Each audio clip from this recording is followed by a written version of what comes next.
Hi, this is Doug Farrar with SI.com along with my colleague Chris Burke, and we're very excited about a project that Chris and I did this week, the best players of the Super Bowl era by jersey number. Chris had 00 through 49, and I had 50 through 99. And Chris, there were three instances in which I had a real problem, kind of where do I put this guy, where do I put that guy? So I wanted to throw these up on the table and see what you think. And I'll start with number 51. This was really difficult for me. Dick Butkus obviously kind of set the tone and set the paradigm for the modern day linebacker. And I wound up taking him for that reason, but I took him over Sam Mills, who's one of my favorite players of all time.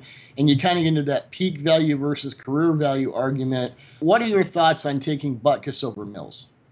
Well, you mentioned one of the hard parts of this project, which is sort of trying to separate out guys that we just loved watching against the great players overall. And both those guys you mentioned are great players, but I think you made the right call. I think Butkus, for me, would have been the pick there. I think he's just one of those talents that sort of transcends his era, certainly is still recognizable even just to see him now. I think casual fans would recognize him watching the old highlight tapes. And if I'm thinking of the number 51, that's the guy that jumps into my mind, certainly. So I think you got that one right. I understand sort of why you were torn there, but I would have gone the same way, I think. My second most agonizing pick was at number 58, and between two of my favorite players of all time, Jack Lambert, who I picked, obviously another paradigm and prototype of the modern-day linebacker. I'd leave Derek Thomas on the shelf. I mean, did I make the right call? Did I make the right call there? Man, that's an extremely tough one. I can't fault you, certainly. Lambert, sort of like Butkus. I mean, you think of old school football, and he's one of those guys that jumps to the forefront of your mind. Personally, I probably would have leaned the other direction. I think I probably would have gone to Thomas, just as an overall, all-around player. I mean, he was so special at what he did. He was just Thomas. I understand. Again, I can't fault you either way. Thomas was just one of those guys I think offenses had to account for really on every play. And certainly you paid attention to where Jack Lambert was, but that pass rushing skill, that athleticism off the edge, I mean, he was a guy that if you didn't make sure you had 1, 2, 3 guys paying attention to him, he was going to get to the quarterback. He had that 20 sack season back in 1990. I mean, we talk about great pass rushers of the modern era and currently guys that are in the game right now. I think any team would happily take Derek Thomas and start their defense, start their pass rush around him.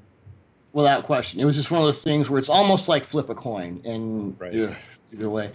And my toughest number was 74. Dig these three top names. Merlin Olsen, who I went with, but I had to take him over Bob Lilly and Bruce Matthews, who was like an all-pro 47 times and started the second most games in NFL history besides Brett Favre. So Merlin Olsen, the leader of that fearsome foursome defense. Deacon Jones gets all the name checks, but we all know who was the real guy there.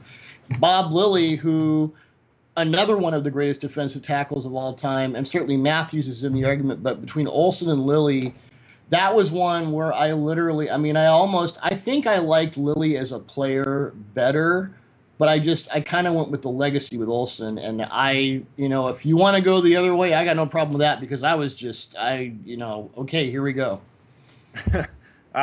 Honestly, I kind of want to throw my hat in the ring for Matthews.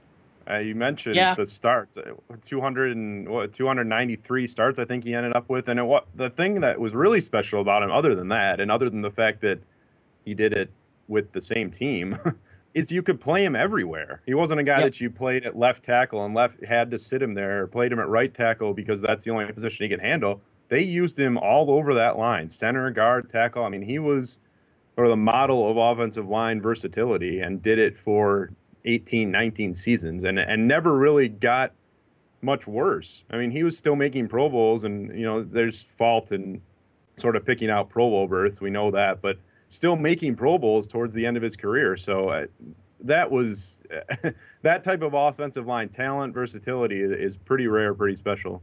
So a lot of internal discussion there, a lot of back and forth here. Certainly we hope some discussion on social media and in the comments section when you read the articles from Chris and myself. on the best player by uniform number in Super Bowl history.